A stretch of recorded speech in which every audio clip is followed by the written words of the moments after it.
Hello everyone. Let us talk about freedom of media. As we all are aware, that freedom of media is required in a democratic society. Not even in a democratic society, but also in the aristocracy and one-party system. The role of media is very important. But why? Why is the role of a media and the freedom of media is important? Number one, because if the media is free, there is a certain amount of freedom of media.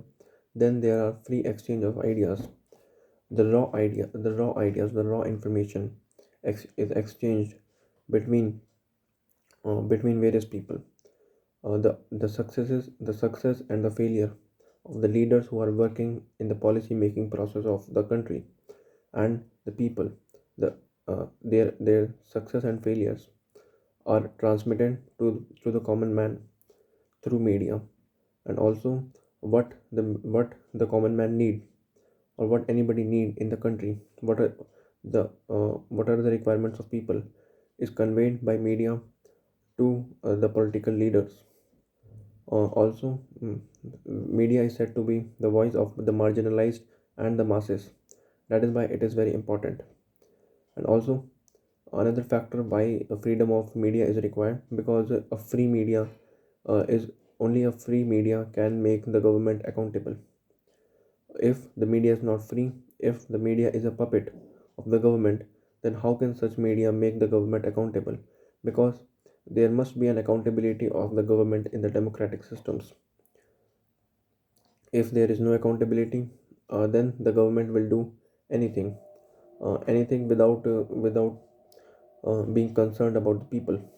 Because how we are able to get the information, that what are the major policy changes, like the repealment of farm bills, like uh, like the recent like the recent election reforms. How are we getting uh, all these policy reforms? How are you aware of them? Through media. So that is why government is somewhat accountable, because the government knows that there is a free media. The media is working in freedom, and it will convey all the policies that the government make to the people, and that is why the government is accountable. Also, media is considered to be the fourth pillar of the democracy, the other three pillars being executive, legislature, and judiciary. All these pillars are able to are accountable, because there is the fourth pillar of democracy, that is media. And due to media, they are somewhat there is somewhat motivation, and a fear of media is there in all these pillars, because the judges sitting in the judiciary know that if they take any any wrong decision, and also the people in judiciary and legislative take any wrong decision, then the free media will absolutely convey that to the common folk. And that is why the other three pillars are supported by the fourth pillar of democracy, that is media. Now, let us talk about the threats to freedom of media.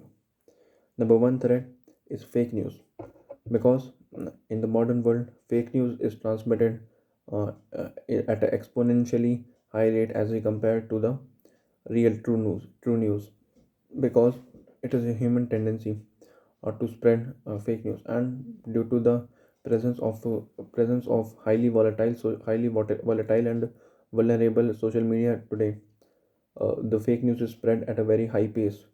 We all are aware of the fake news that is being spread on WhatsApp.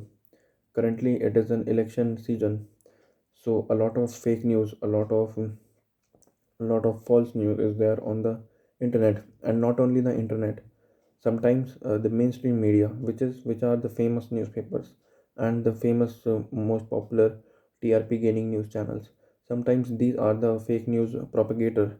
Sometimes they are by mistake, and sometimes, most of the times, they have some false intentions behind them.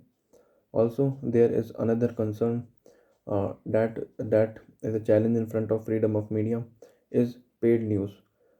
There so ever since If we talk about the history also, Then, in the history, let us talk about the medieval times when there were kings. So those kings used to portray themselves as a warrior, as a kind king in front of the people. So that is why they used to pay. They used to pay the writers, the poets, the painters. They used to pay the artists, so that the false information about the king is is spread in the common folk that he is a good man. Currently, it is also the same, almost the same, but the means are different. Currently, the government sitting in the power can give money, or uh, can support the media houses and get the fake news spread that indicates that the policy which are made by the government is are true, are good for people. And also, these things can also be done and are being done by the opposition party. uh, so so if the policy made by the government is good, then to attack the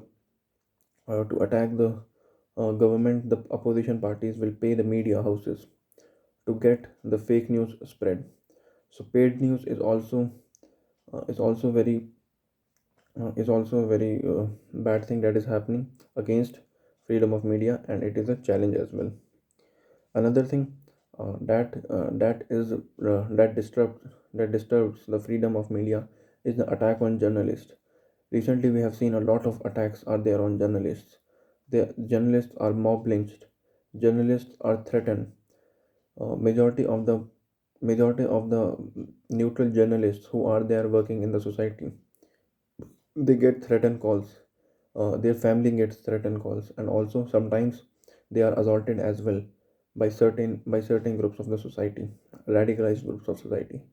So there are a lot of attacks on journalists these days, and it is a huge matter of concern, because if someone is raising his or her voice, then they should be appreciated. But they are getting threat calls, and this also is a challenge in front of freedom of media. Another thing is biased media.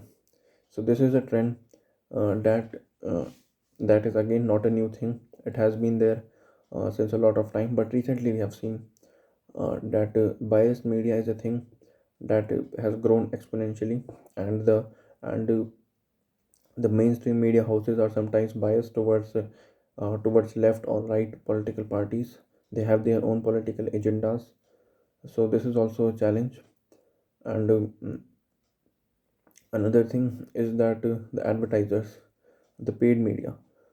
So as we all are aware that majority of the mainstream media in our country is paid by the advertisers. There are ads in between the news channels, and also in the newspapers there are ads. So advertisers control the media houses. That is a matter of concern, because media should be free, as we all are aware, and that also imposes a challenge. And also there and also there are many media houses that are sponsored, and that are uh, owned by Reliance, and Reliance is said to be and Reliance and the Reliance company is said to be very close to a certain political party, and because Reliance funds that political party. And sometimes it is also said that the political party, when it is in power, made policies in favor of Reliance, and in turn, Reliance buys the media houses uh, and try to propagate and try to propagate the and try to propagate positive news and of that certain political party. So this is also a matter of concern. This was just an example, but a lot of such examples are happening in the country right now from both the sides, not the left, not the right. From both the sides, both of the sides are trying to influence the media at an extent, low or high. So this is also a challenge. And if we talk about the world, then where does India stands? There was a recent report, and the report is published every year by Reporters Without Borders, which is a Paris-based institution. It publishes its report of World Press Freedom Index. In 2021, India stood 142nd out of 180 countries in this index. So that is a really low rank. Uh, we are very low ranked as we compare to other countries like USA. Well, USA is also a country which are having a lot of concerns uh, about freedom of media, but we are even behind USA. Being a democracy, there are also some one-party systems and autocracies which are ahead of us in freedom of media. So I think there is a very immediate need of media reforms that must be there, and they must include the regulation of fake news, because a lot of fake news is being spread on social media and also mainstream media houses, as I mentioned before. So strict regulations must be there, and also there must be a state funded media, not the advertisers funded, not the political parties funded, but there should be a state funded media which will get a certain amount of money for its operation, and that money cannot be disturbed by any other institution, by any government. So it will also good because it will make media make the media relieved, and the media will be very much free after it. Also, the public education is a thing that the government should work on, because if the public is educated, then it will not be influenced by the fake news. An educated person does not blindly believe in the fake news. He or she at least tries to Google it, to search it somewhere. Although uh, many a times Google, in the top searches of Google's, there are some fake news, but if a person is educated and aware enough, then he or she will figure out that the news is fake or real.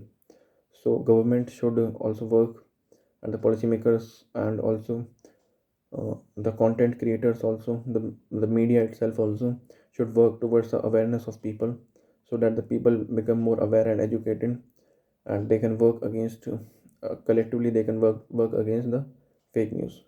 So that was all about freedom of media in Indian context. Thank you very much.